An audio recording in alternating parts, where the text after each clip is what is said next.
그러면 우리 최창기 본부장님 잠시 또 모시도록 하겠습니다. 수요일에 오셔야 되는데 네, 어서 오십시오. 네, 안녕하십니까? 네. 네. 안녕하세요. 오랜만에 네. 뵙겠습니다. 네, 하루 일찍 왔습니다. 아, 그렇습니까? 네네네. 네. 뭐 특별히 할 얘기가 있으시니까 오셨다고 봐야 되겠죠. 예. 네. 제가 지난번 방송에서 6월 만기 때 어떻게 롤오버 했는지 뭐 그런 숫자들 알려드린다고 했는데 벌써 장이 이렇게 큰 폭으로 조정을 받다 보니까 사람들이 벌써 까먹으신 것 같아가지고 그거부터 먼저 복귀해드리도록 하겠습니다. 화면 잠깐 띄워주시면 6월 만기 때 제일 중요하게 봤던 게 저는 과연 선물 외국인들이 매도 포지션을 상당히 많이 들고 있었는데 9월물로 넘길 거냐 안 넘길 거냐 굉장히 저는 관심이 많았었습니다. 물론 뭐 모르시는 분들도 굉장히 많을 텐데 이렇게 롤오버해서 넘어가는 물량들이 저는 빙산에 잠겨 있는 아랫부분이라고 많이 생각을 하거든요. 근데 다행스럽게도 제가 까만 글씨로 적어놓은 것처럼 외국인들의 롤오버는 오히려 매도 롤오버는 아니었고요. 플러스 170계약 매수 롤오버로 끝났습니다. 물론 플러스 170계약이니까 수치적인 의미는 전혀 없습니다. 그치만 매도 포지션을 많이 들고 있었던 입장에서 9월물 매도가 없어졌다라는 거 하나만 보더라도 저는 시장에 대해서 지난주 얘기입니다. 어느 정도 이 정도면은 밸류에이션 매력도가 상당히 부각된 거 아니야? 라는 저도 긍정적인 생각을 좀 했었고요. 그리고 제가 갖고 온 그림 밑에 있는 그림이 제가 종종 말씀드리는 외국인들의 옵션 추정 포지션입니다. 이제 새롭게 최근 얼물이 7월물이 됐기 때문에 7월물 옵션 3밀밖에 되지 않지만 강력한 양매수, 즉 외가 콜옵션 매수, 외가 풋옵션 매수 크게 한방 움직여라라는 포지션으로 취하고 있기 때문에 변동성 리스크는 상당히 커져 있다. 이 두 가지를 먼저 말씀드리고 시작하도록 하겠습니다. 네. 근데 뭐 한 가지 보셔야 될 게 뭐냐면 선물은 아랫 방향성에 대한 해지 목적입니다. 본질적으로. 그리고 옵션은 위로 크게 움직이든지 아래로 크게 움직이든지 변동성에 대한 해지 수단이거든요. 그래서 옵션 시장에서 외국인들이 나타내고 있는 포지션은 그냥 전형적인 교과서적인 대응이에요. 뭐 이게 뭐 특별히 지금 시장이 어렵거나 또는 굉장히 FOMC에서 무슨 폭탄 발언이 나올지 모른다 이런 의구심 때문에 갖고 있는 포지션이 아니라 그냥 교과서적으로 들고 있는 포지션이니까 너무 의미 부여하실 필요 없고, 그리고 다행스러운 것은 9월물 매도, 즉 외국인들이 9월물도 하락할 거야 라는 매도 포지션의 규모가 굉장히 절대적으로 줄었으니까 저는 뭐 이쯤에서는 뭐 파생적인 측면에서 본다면 오늘 장은 좀 너무 좀 많이 빠진 거 아니냐 이런 생각을 좀 갖고 있습니다. 글쎄 뭐 너무 많이 빠진 것 같긴 한데 네네네. 뭐 빠지면 어떻게 해요? 빼는 건 어떻게 해? 네, 그래서 저도 좀 이번 주 좀 많이 놀랬어요. 많이 놀랬고, 그러니까 6월 만기 때까지만 하도 6월 만기도 뭐 장 초반에는 좀 많이 빠졌지만 낙폭을 많이 만회하면서 끝났거든요. 그래서 이제 끝났다, 뭐 이제 조정 받을 만큼 받은 것 같다라는 생각을 좀 했었습니다. 그렇지만 아니 이건 뭐 제가 어제 잠깐 뭐 드린 질문이라 좀 뭐 죄송스럽긴 한데. 어쨌든 이제 현재 금융기관에 계신 거잖아요. 네, 그렇습니다. 운용사에 있죠. 운용사에 계시고 예. 역시 뭐 금융 뭐 이른바 기관에 계신 분들이잖아요. 그렇죠. 기관 투자자죠. 2,700대부터 싸단 말을 참 많이 하셨던 것 같습니다. 아니, 그러니까 네. 뭐 우리 저 본부장님 하셨다는 게 아니라 네네네. 이른바 그 기관에 계신 분들이 싸다. 네. 이 뭐 역사적 저평가다 뭐 등등 여기서 더 떨어지면 이건 정말 뭐 락바텀 등등 얘기를 참 많이 들었는데 네. 2,600, 2,550, 2,500까지 빠졌으면 기관이 그런 판단을 했으면 빨리 사야 될 거 아니에요. 네네네. 2,400 몇 대까지 갔는데 빨리 이건 막 있는 돈 없는 돈 다 땡겨서 빨리 사야 되는 수준일 거 아닙니까? 네네네. 왜 안 사는 거예요? 돈이 없기 때문이죠. 왜냐하면 없어요? 기관들도 네. 기관들의 자금을 크게 보면 두 가지로 나눌 수가 있는데요. 네. 기관이 들고 있는 자본금, 뭐 고유라고 많이 부르는 네. 고유 계정과 그리고 저희 그 투자자들이 맡겨주신 위탁금 두 종류로 나눌 수가 있는데요. 지금은 고유도 자금 집행하기가 굉장히 곤혹스럽습니다. 왜 그러냐면 고유는 저희 자본금이니까 까먹으면 안 되거든요. 주로 채권에 투자를 하고 있습니다. 고유 예. 돈은 채권에 주로 투자를 하고 있는데 네. 채권도 많이 터졌습니다. 금리가 오르면서. 음. 그래서 자금적인 여유가 없었고 네. 또 이런 식으로 계속 조정이 이어지다 보니까 네. 펀드에 돈을 맡기시는 고객들이 많이 없으셨어요. 어. 그리고 그 펀드에 돈을 맡기시는 고객들이 네? 주로 ETF를 통해서 직접 매매를 하시는 거죠. 네. 그러다 보니까 저도 기관 투자자지만 운용할 수 있는 자금이 그렇게 많지가 않은 상황입니다. 그리고 제가 주요 증권사 하반기 전망을 좀 정리해 갖고 왔어요. 그런 네. 말씀 하실 것 같아가지고 네. 화면 잠깐 띄워주시면 그 얘기가 제일 많이 나와요. 지금 신한금융투자부터 삼성증권까지 대략 한 10개 증권사 하반기 전망을 제가 정리해 갖고 왔는데 신한금융투자 잠깐 내용 보시면 밸류에이션 매각, 밸류에이션 매력, 그리고 KF투자증권도 밸류에이션 매력도 상승, 그리고 대신증권은 상고 하저의 패턴이라고 전망했지만 삼성증권 같은 경우에는 상저하고의 등락 이런 거 보시면은 네. 이분들도 제도권에 있는 분들이시거든요. 이분들 역시도 뭐 똑같은 시각을 보여주고 있어요. 밸류에이션 이 정도면은 많이 매력 싸다, 있다. 많이 싸다, 매력 있다. 똑같은 생각이니까 글쎄요. 저는 뭐 최근에 조종이 결국은 뭐 누구를 탓한다든지 그런 건 할 수 없겠지만 그렇죠. 우리의 예. 예상치를 상당히 크게 벗어난 거 아니냐. 저는 그런 생각을 좀 하고 있고요. 그래서 제가 이제 뽑아갖고 오려고 하는 것은 뭐였냐면 이분들이 뭐 예상 코스피 밴드가 틀렸다, 벌써 틀렸다 이런 말씀을 드리려고 하는 게 아니라 지금은 누구도 예측할 수 없는 범주에서 시장이 흐르고 있다. 그 말씀을 드리려고 하는 거고요. 하반기 투자 아이디어의 공통점을 한번 쭉 찾아보니까 가장 눈에 많이 띄는 게 제가 ETF를 하고 있어서 그런지 모르겠지만 네. 자동차라든지 2차 전지 뭐 이런 쪽에 투자 아이디어들이 눈에 많이 띄고 있어서 오늘 시장에서 2차 전지가 그나마 좀 버틴 것도 같은 맥락 아니겠냐 이런 생각을 좀 하고 있습니다. 네. 그러니까 이제 아주 그 초보적인 개인의 질문입니다. 그냥 네, 그렇게 네, 네, 들어주시면 되겠습니다. 네, 그래서 저도 예. 아니, 그러니까, 최근에 예. 강의를 좀 많이 다녀요. 네. 강의를 많이 다니면서 투자 아이디어 관련해서 강의를 많이 다니는데 음. 저도 한 번도 경험해보지 못했던 음. 그런 경험치들이 너무나 많아요. 네. 특히 뭐 커머더티의 강세 그리고 에너지 가격의 고공행진 100불 정도 됐으면은 떨어질 만도 한데 오히려 더 올라가는 에너지 가격의 고공행진 그리고 전통적인 자산인 주식과 채권 저희는 교과서에서 주식과 채권은 서로 상반된 흐름을 보이기 때문에 자산 배분할 때는 주식과 채권을 배분해라라고 배웠는데 주식과 채권이 둘 다 깨지는 이런 말도 안 되는 상황들 그리고 일단은 뭐 물가가 8%대도 네. 본 적이 없고 다들 너무 새로운 현상들을 많이 보다 보니까 이제 아무래도 시장이 좀 더 이제 좀 뭐랄까 예측 가능성이 떨어진 상황이 된 것 같고요. 네. 그 다음에 이제 정프로님 질문을 제가 보면 되게 이해가 되는 질문인데 그렇게 싸다 그랬는데 왜 그러냐? 근데 이제 우리가 이제 주가라는 거를 우리가 분석할 때는 이제 아주 심플하게 보면 두 가지거든요. 결국에는 어닝과 멀티플의 함수인데 그러니까 우리가 지금 아직은 어닝이 깨지는 거에 대해서 이제 비지빌리티는 아직 없거든요. 그렇죠. 지금은 아직은 어닝이 괜찮은데 느낌상 보면 하반기에 마진이 한 1%는 빠질 것 같아요. 지금 정도의 어떤 그 공급 이슈도 있고 원자재 가격도 많이 물가도 올랐고 그다음에 이제 수요 둔화에 대한 얘기도 있으니까 그럼 그거를 이제 어닝이 빠지는 거를 반영을 일부 지금 하는 거고 동시에 이제 멀티플이 옛날에 뭐 PR이 12배면 좋겠다. 뭐 15배까지 갔잖아요. 우리가 3,300대.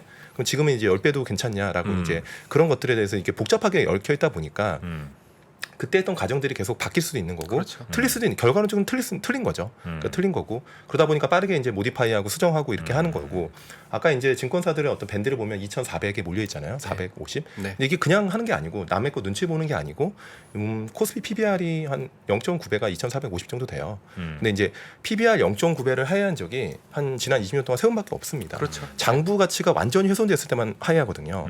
근데 지금 우리가 이제 PBR로 하는 이유는 어닝은 약간 변동성이 있고 그렇죠. 장부라는 거는 적자가 나지 않으면 장부는 쌓이는 거잖아요. 네. 그러다 보니까 이제 PBR 0.9배라는 게 굉장히 강한 하단이기 때문에 역사적으로 그래서 많은 어떤 애널리스트 분들이 2,450에서 2,500을 하단으로 보고 있는데 저는 이제 운용하는 입장에서는 애널리스트가 아니잖아요. 근데 이제 보통 PBR 밴드로 하단을 잡을 때는요 한 번씩은 꼭 이 밴드를 굉장히 그 밴드 하단이 많이 흔들립니다. 그러니까 밴드 하단이 흔들리는 게 아니고 주가가요.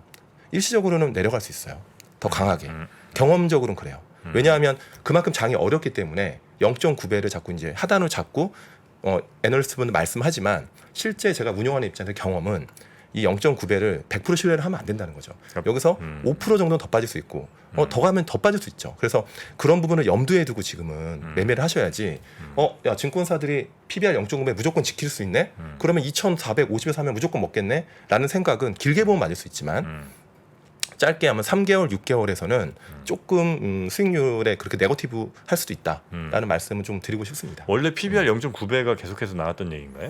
근데 PBR 얘기가 나올 때는요 좀 기댈 만한 기대치가 없을 때 네. PBR을 제시를 해요. 그러니까 제가 이제 기억력이 물론 짧아서 그렇겠습니다만 PBR 한 배면 어쨌든 이 PBR 한 배라는 건 결국 이거 팔면 이 회사 시총이란 얘기인데 네. PBR 한 배 이하로는 잘 안 간다는 자본. 얘기를 네. 이제 전에 네. 한번 좀 들었었던 자본과 시가총액이 같다는 건데 거. 네.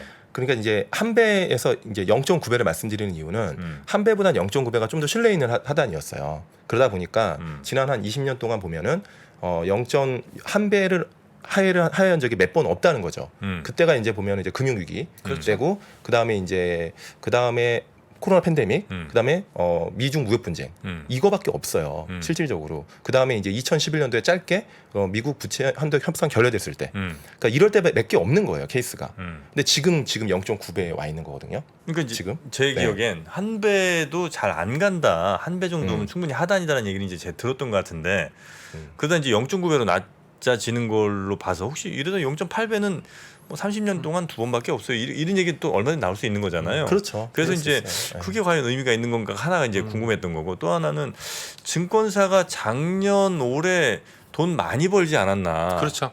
그래서 그 많은 돈을 벌었을 때 그 돈은 그러면 왜 지금 같이 주가가 이렇게 많이 바닥이라고 이제 네. 전문가들이 얘기하는 바닥에 죄송합니다. 웃어서. 왜 안 증권사는 사냐는 거예요. 주식 투자 안 합니다. 네. 아예 안 해요? 안 합니다. 거의 안 해요. 대신에 네. 이런 건 있어요. 증시 안정기금, 증시 안정 펀드. 그러니까 장이 이렇게 어려울 때 뭐 금투협 주체로 뭐 네. 증권사, 운용사 돈 모아가지고 그 돈으로 펀드를 만들어서 너무 장이 안 좋으면 증권회사는 판 깔아주고 수수료 받는 데예요. 소위 말하는 깨평 뜯는 게 죄송합니다.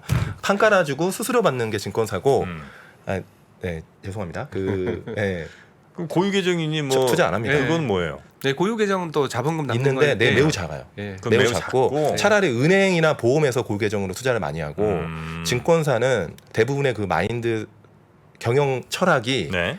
수수료 아니면 P-베이스죠. 최근에 네. 그 IB 부동산 네. 이쪽으로 다 가 있어요. 그럼 기관들 그 증권사들은 지금 이른바 이제 돈 많이 갖고 있는 뭐 부자가 될 수도 있고 네. 혹은 뭐 어디 기관들 기업들이 될 수도 있죠. 이런 사람들한테 지금 사야 될 때라고 얘기를 많이 합니까? 아니면 지금 살 때는 아닌 것 같네요. 이렇게 얘기를 합니까? 근데 제가 이제 하우스뷰를 통해서 네. 간접적으로 좀 그 행간을 읽을 수밖에 없는데 제가 하우스뷰를 보면은 지금 사라는 얘기는 아닌 것 같아요. 예. 이렇게 저점인데. 예, 예. 그래도 워낙 불확실성이 크니까요. 저점보다도 제일 무서운 것은 불확실성이거든요. 저점이라는 거는 사실은 시간이 지나봐야 아는 거니까. 그렇죠. 여기서 좀 더 밀릴 수도 있잖아요. 그래서 쉽게 얘기 말씀 못 하는 거죠. 그런 부분들은. 그러니까 지금 돼서 이제 저점이 아닐 수도 있다고 이제 생각을 한다는 거죠. 그러니까 조금 시계열을 좀 길게 보면 네. 만약에 6개월에서 1년을 본다고 하면 지금 2,450 정도면 저점일 가능성이 높다라고 얘기하는 거지. 네. 네. 지금이 저점이니까 지금 다 사세요라고 말씀을 하기에는 제가 만약에 시황을 쓰는 애널리스트라고 해도 그렇게 말씀을 드리면 안 될 것 같아요. 지금 그게 맞다고 해도. 왜냐하면 너무 변수가 많고 틀렸다는 걸 그냥 솔직히 인정하고 만약에 이제 계속 사라고 했으면 그 지금은 조금 한번 관망이 맞지 않을까. 그렇죠. 네, 네, 이렇게 왜냐면 이제 말씀드리는 거죠. 2,550, 2,600대 2,550까지는 아마 안 갈 거라는 얘기들을 이제 많이 들은 사람으로서는 야 2,500 밑으로 내려가면 이건 무조건 최바닥이지라는 이제 느낌이 있을 수 있잖아요. 그러니까 이제 시계열을 좀 놓고 보면 네. 지금 사면 제가 볼 때는 6개월 1년 후에는 네. 지금보다 높은 가격에 차익 실현할 수 있을 가능성이 매우 높다고 봐요. 근데 지금 당장 그 얘기를 할 수는 없다. 하루에 3, 4%씩 움직이는 장이다 보니까 네. 그럼 종목은 어제 아시겠지만 10%씩 움직입니다. 근데 어떤 분한테는 매우 소중한 돈이거든요. 하루에 네. 10% 나는 평가손은 사실은 매우 큰 거예요. 이례적인 거기 크죠. 때문에 네네. 지금 여기서 너무 공격을 하라고 말씀드리는 게 사실은 쉽지는 않은 상황인 거고 지금 오늘이 저점일 수도 있겠지만 차라리 욕을 먹더라도 조금 더 관망하시면서 최소한 저는 근데 지금은 던질 때는 아니다. 이런 말씀은 좀 드리는 거죠. 그리고 제가 이제 드릴 수 있는 말씀은 뭐냐면 버틸 수 있냐 이거죠. 지금 저점이라는 믿음, 그거는 뭐 동의하는 사람도 많이 있을 겁니다. 그렇지만 지금 저점이라고 생각했는데 지금보다 좀 더 빠졌을 때 버틸 수 있냐, 그 신념을 지킬 수 있냐 이 싸움이거든요. 그러면 결국은 그러기 위해서는 여유 자금이라든지 아니면 분할 매수라든지 좀 약간 비겁하지만 그런 식으로 대응하는 수밖에 없다라는 네네네. 거고 지금 총공격 이런 것들을 하기에는 너무 변수가 많고 버틸 수 있는 투자 마인드도 중요하거든요. 심리도 지금 많이 깨져 있는 상황이죠. 이미 상처받아 있는데 여기서 조금 더 빠져버리면 저점이다라는 믿음도 깨질 수 있다라는 거죠. 뭐 이렇게 원래 길어질 얘기는 아니었는데 네네네네. 그러니까 이제 지금 제가 이제 이 말씀을 드린 거는 많은 투자자분들의 이 마음 속에는 약간 좀 화가 나는 부분은 뭐냐면 굉장히 저점이라고 그리고 이 정도면 충분히 저점이라고 많이 저평가되어 있다고 얘기를 들은 상황에서 계속해서 기관이라고 이제 분류된 이 투자 주체는 계속해서 매도를 때리고 있고 개인들만 뭐 사지는 건지 사는 건지 모르겠습니다만 계속해서 하여튼 사지고 있고 이거는 도대체 우린 누구 얘기를 듣고 지금 이렇게 투자를 해왔었던 건가 되게 이런 생각이 이제 한다는 좋은 거죠. 질문이시고 그렇죠. 네. 사실은 매우 중요한 상황 판단해야 될 상황은 맞아요. 여기서 더 사야 되냐 아니면 그냥 던져야 되냐 그냥 사실 이게 제일 중요하잖아요. 그렇죠, 액션을 그렇죠. 취하는 게 물론 그 액션을 하기 위한 논리가 매우 중요하지만 일단은 지금 뭐 논리보다는 결론적으로 어떻게 의사결정을 어떻게 했으면 좋겠냐는 조언들이 필요하시다고 이제 하니까 사실 매우 중요하고 정프로님 질문에 말씀을 제가 계속 드리면 근데 결국에는 길게 놓고 보면 저는 지금 구간에서는 수익률을 낼 수 있는 구간이다. 네. 충분히 지금 이 레벨이면 물론 종목마다 다르겠지만 근데 이제 지금은 매우 이례적이고 너무 높은 변동성이 있고 그다음에 아직은 많은 숙제들 지금 페드가 어떻게 나올지 모르고 물가라는 게 아직은 경로가 안 보이니까 물론 그런 부분들이 지금 프라이싱이 돼 있습니다. 네. 그렇기 때문에 주가는 이런 걸 선반영하기 때문에 주가 자체는 많이 불편한 영역은 아니지만 하루에 종목 단위로 10%씩 대형주가 움직이는 이런 장에서 공격을 하다가 보면 자칫 지치거나 매우 많은 상처를 입을 수 있다는 거죠. 이미 상처를 입었는데 더 안 입는 게 중요하지. 여기서 난 이미 버린 몸이야 라고 하면 진짜 다시는 컴백을 못 할 수도 있어요. 제 경험상. 그러다 보니까 지금은 약간은 신중한 게 맞지 않을까. 예. 저도 시장을 올해 낙관적으로 많이 봤습니다. 그래서 네. 그런 부분들을 제가 겸허히 좀 반성을 하고 있고 하지만 그럼에도 불구하고 지금 그렇다고 해서 계속 좋다고 얘기하면 지금 상황이 너무 냉정하게 보면 어려운 상황인데 저는 그렇게 계속 말씀드리는 것보다는 네네네. 뭐 최소한 무슨 말씀인지 알겠습니다. 대신 최소한 던지지 말자는 거지. 네, 여기서.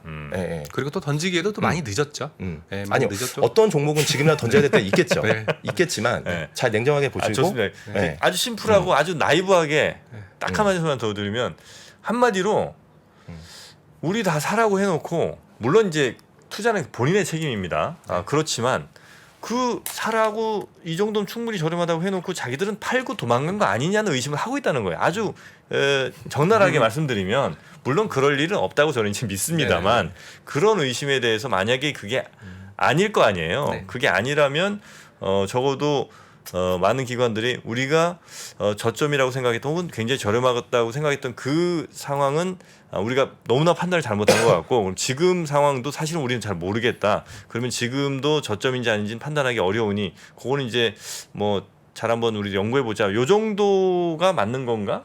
요 정도 스탠스가 맞는 게 아닌가 하는 도망갈 데는 없고 그냥 진짜 힘드니까 파는 거예요.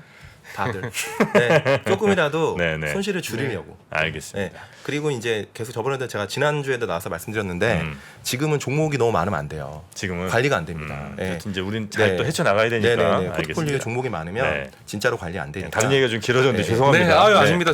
네. 저도 진짜 엄청나게 고민하는 문제예요. 음. 고민하는 문제였고 뭐 저도 연초부터 올해는 참 쉽지 않을 거다라는 생각을 좀 많이 했었거든요. 네. 근데 이게 막상 현실화되니까 저도 투자자의 한 명으로서 뭐 손이 안 나가더라고요.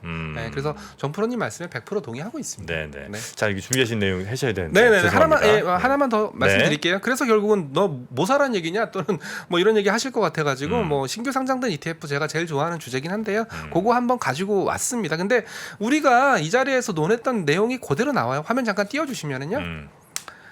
예, 결국 솔 신한자산에서 신규 상장 ETF 2종이 나왔는데요. 전기차인 2차 전지예요. 예, 그것도 액티브.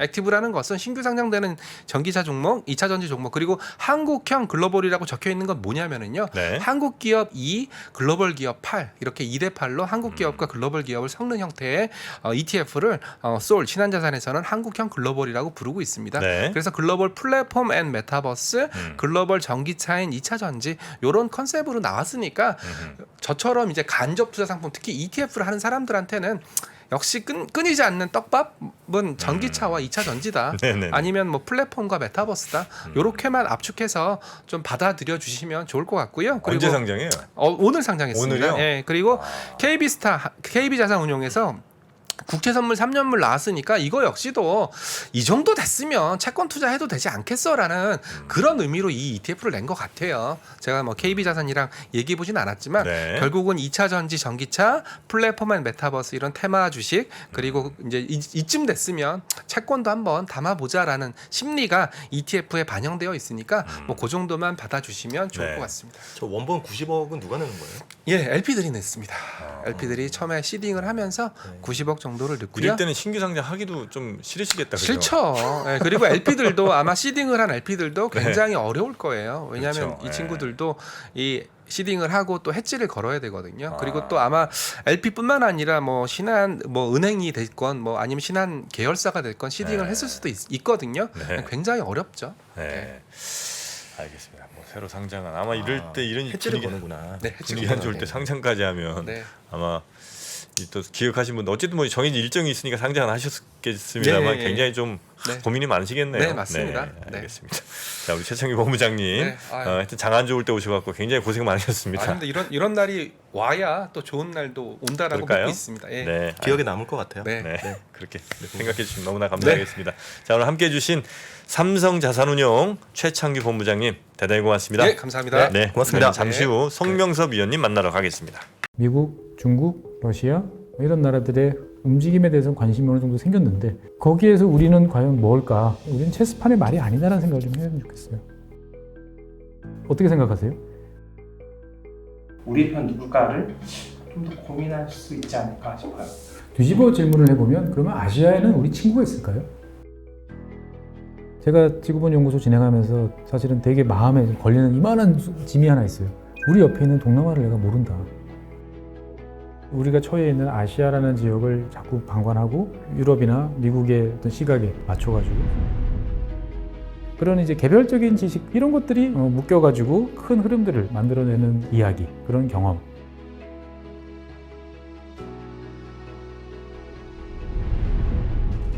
작고 잡다한 지식이라도 그것들을 절대 무시하지 말라. 나는 그건 되게 긍정적이고 그런 지식들을 연결해서 말 그대로 위즈덤이잖아요. 정말 현명해지고 뭔가 남들하고는 좀 차별화된 그러한 관점 그리고 그러한 비전